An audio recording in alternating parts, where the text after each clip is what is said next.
Hello বন্ধুরা, শুভ দুপুর। তা আপনাদের সামনে আবার রান্নার ভিডিও নিয়ে আমি চলে এসেছি। তা দেখতেই পাচ্ছেন এখানে মেনুতে কি কি আছে। এদিকে আছে এঁচোড় চিংড়ি, আর আছে বাটা মাছ বেগুন আলু দিয়ে ঝোল, আর এদিকে আছে টমেটো চাটনি। তা এই হলো আজকে দুপুরের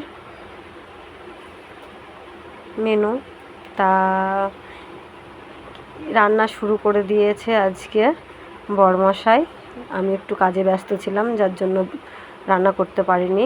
ওই রান্না করছে, যার জন্য প্রথম থেকে আমি ভিডিওটা দেখাতে পারলাম না। তা এদিকে এঁচোড় চিংড়ি হচ্ছে। তো এঁচোড় চিংড়ি হওয়ার পরেই আমি বাটা মাছটা বেগুন আলু দিয়ে ঝোল বানিয়ে ফেলবো। তো এদিকে মাছটা আমি ভেজে নিয়েছি। তো এদিকে তেলের ওপরে কালো জিরে ফোড়ন দিয়ে আমি আলুটাকে ভেজে নেব। তা আলুগুলোকে লাল লাল করে ভাজা হয়ে গেলে আমি বেগুনটা পরে দেবো আর কি। তা মশলা দিয়ে কষানো হয়ে গেছে, পরিমাণ মতন জল দিয়ে দিয়েছি। তা এরপরে ঝোল ফুটে উঠলে, আলু সেদ্ধ হয়ে গেলে আমি বাকি মাছগুলো দিয়ে দেবো। তা মাছগুলো দেওয়া হয়ে গেছে।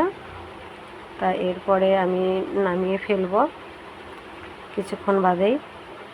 তা এরপরে আমি টমেটো চাটনিটা করে নেব। প্রথমে একটু তেলের উপরে পাঁচফোড়ন আর একটা শুকনো লঙ্কা দিয়ে দিয়েছি। তা টমেটোটা একটু ভাজা ভাজা হয়ে গেলে পরিমাণ